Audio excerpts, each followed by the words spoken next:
நேத்து night big பாஸ்ல ticket to finale task start ஆயிடுச்சு. அப்ப அங்க நிக்கிற நேரத்துல ஆரோரா அவங்களுக்கே டைம் பாஸ் ஆகுற மாதிரி சாங்ஸ் பாடிட்டு இருந்தாங்க.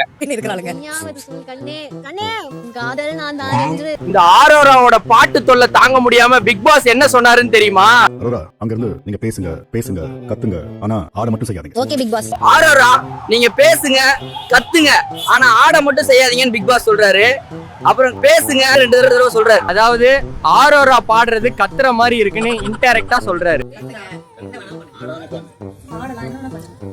அதை கேட்டு ஹவுஸ்மேட்ஸ் அதையே திருப்பி சொல்றாங்க. அப்போ சாந்திரா பாட்டு பாடலாம்னு சொல்றாங்க. அதுக்கு பிக் பாஸ் என்ன சொன்னாருன்னு நீங்களே வீடியோ பார்த்து தெரிஞ்சுக்கோங்க. ஏன் சாந்திரா, நான் பேசுங்க பேசுங்க தானே சொன்னேன், பாடுங்க யார் சொன்னா அதை ஞாபகப்படுத்தி. நானே இந்த பொண்ணு எப்ப நிறுத்துன்னு பாக்குறேன், நீ எதுக்கு லீட் எடுத்து கொடுக்குறேன்னு நாசுக்கா பிக் பாஸ் கேக்குறாரு.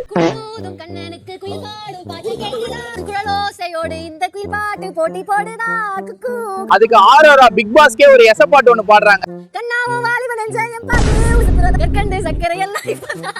உண்மையாவே இந்த ஆரோரா வேற லெவலுங்க. கவுண்டர்ஸ் எல்லாம் செம்மையா போடுறாங்க. சும்மா சொன்னா யாரும் நம்பாதீங்க. நான் ஃபீல் பண்ணி ஒருத்தவங்களுக்காக பாடுறேன். ஆரோரா இப்படி பாடினா வரவும் கூட வர மாட்டாங்க. இந்த அசிங்கம் உனக்கு தேவையாமா? ஆரோராவோட பாட்டுக்கு பிக் பாஸ் நல்லா கலாச்சி விட்டுறாரு.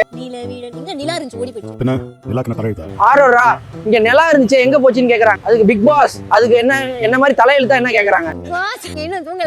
உங்களை வச்சுட்டு எப்படி தூக்கம் வரும்? பிக் பாஸ் ஆரோரா கிட்ட பேசுறத பாத்துட்டே இருந்த சுபிக்ஷாவுக்கு பொறாம இருக்கு போல. அவங்க சைலண்டா மைக்ல என்ன பார்த்து கடலோடின்னு சொல்றீங்களான்னு கேட்டுட்டு மொக்க வாங்கிக்கிறாங்க. பிக் பாஸ் என்ன பத்தி கடலோடின்னு சொல்றீங்களா? அடுத்து சுபிக்ஷா அவங்களோட வெப்பனா எடுக்கிறாங்க. ஆனா அதுக்கும் பிக் பாஸ் ஒண்ணுமே சொல்லல. இந்த பக்கம் ஆரோரா அவங்க இந்த ஜோன்லயே இல்ல போல, என்னமோ பண்ணிட்டு இருக்காங்க. கொஞ்சம் இருங்க, இதுக்கே அசந்து போனா எப்படி? வினோத் கிட்ட ஆரோரா பண்ண ஒரு விஷயத்த பாருங்க.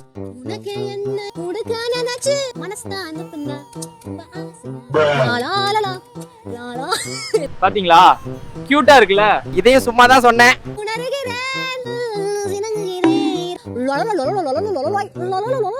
பாத்தீங்களா என்ன பாட்டுன்னு தெரியுதா? டிவில பாக்குற நமக்கே சிரிப்பா இருக்கே. அங்க பிக் பாஸ்க்கு எப்படி இருந்திருக்கும்? இத பாக்குறப்போ வடிவேலு டயலாக் ஒண்ணுதான் ஞாபகம் வருது. ஒரு பஸ் ஸ்டாப் காமெடி இருக்குமாங்க, பைத்தியமா இவ இதுக்கு மேல பார்த்தா நம்ம எல்லாம் மென்டல் ஆயிடுவோம். அதனால இதோட நிறுத்திக்கலாம் நண்பர்களே. அடுத்த வீடியோல பார்க்க மறக்காம சப்ஸ்கிரைப் பண்ணிக்கங்க.